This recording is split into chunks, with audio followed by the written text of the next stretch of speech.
खुलुमबाय लोगोफोर, बे समाव जों मोननैसो रादाब लानानै फैदों। नोंथांमोना रादाबखौ खोनासंलांगोन। अलिम्पिकआव मीराबाई चानुआनो भारतनि गिबि मेडेल मोनगिरि जेब्ला बिथांजोआ टकिअ अलिम्पिकआव आइजोफोरनि वेइटलिफ्टिं बादायलायनायाव सिलभार मेडेल देरहानो हादों। बिथांजोआ अलिम्पिकआव जारिमिन सुजुनो हादों आरो हादोरनि रायजो बेंगिरि पीएम मदिआ साबायखर बावदों। रिअ अलिम्पिकआव गावखौनो थि खालामनो हानाय मीराबाईआ बुंदोंमोन, आं गावखौनो टकिअनि अलिम्पिकआव फोरमान होगोन। दिनै गमामायै बिथांनि गोदोनायाव देरहानायनि मेडेल नुनो मोनबाय। 26 बोसोर बैसोनि मीराबाई चानुआ मणिपुर रायजोनि। बिथाङा 2014 मायथाइनिफ्रायनो इन्टारनेशनेल इभेन्टआव बाहागो लाबोगासिनो। बिथांजोआ वर्ल्ड चेम्पियनशिपजों लोगोसे कमनवेल्थ गेम्सफोराव गुबुन गुबुन रोखोमनि मेडेलफोरबो देरहाबोदों। बिथाङा भारत सोरखारनिफ्राय पद्मश्री बिमुंबो मोननो हादों। लोगोसे 2018 मायथाइयाव भारत सोरखारनिफ्राय गान्धी खेल रत्न एवार्डबो मोननो हादों। सौरभ चौधुरीआ एयार गानजों निशान गावनायाव जेनबाय। गिबियाव बिथाङानो देरहादोंमोन। बिथाङा 2018 मायथाइनि एशियान गेम्सनि 10m एयार पिस्तल गावनायाव देरहाना गल्ड मेडेल मोननो हादोंमोन। हकीआव भारतआ निउजिलेन्डखौ फेजेनबाय 3-2 नि पुलआव।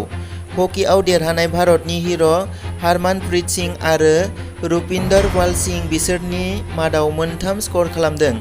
जम्मु काश्मीराव जाफुंसार जानाय काश्मीर खाथियाव 24 दिननि सिङाव रैखाथि हान्जानि दासिम 26 टेररिस्टफोरखौ फोजोबस्रांनाय देरहानाया आखाइ मुथियाव दंसै।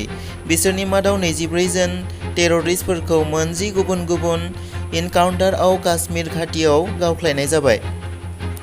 महाराष्ट्रआव अखा हानायजों यशगढ़आव जानाय लेन्डस्लाइडआव दासिम थैनायनि अनजिमाया 44 जन जाहैबाय।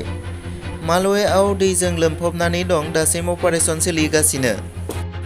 जिल्ला कालेक्टरनि बादिब्ला रायगड़ जिल्लायाव लेन्डस्लाइड जादों। अन्थाइ आरो हा गोग्लैनायनि जाहोनाव मोनद' जायगायाव 3 दर्जननिबो बारा न'-बांफोरा थेर-बेथेर जायो। महाराष्ट्रआव गुबुन गुबुन जायगाफोराव अखा हानायजों मानसिफोरा राहा गोथे जानांदों। कल्हापुरआव रोजाथार अखा हानायजों दैबानायाव फासिनानै थानाय सुबुंफोरखौ बासायनो एनडीआरएफ टीमनि अपारेसन। हादोराव कर'नानि 39,000 केस मोनदों आरो गासै 346 नि थैनायनि रादाब मोननो हादों।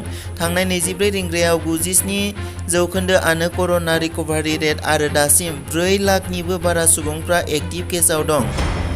तेलेंगानायाव गंसे पेसेन्जार बासआव अर नांदों। मेगन सिगाङावनो जोङै जोङै बासनि सायाव हांगार।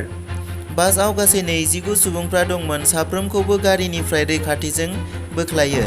मिन्थिना मोननाय बादिब्ला दासिम रावनिबो जाथाय एबा जिउ खहानि रादाब सौफैयाखै।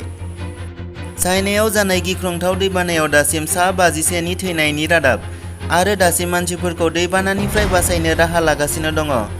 कर'नानि गेजेरावनो इउएसआव फैबाय मोनसे गोदान खैफोद।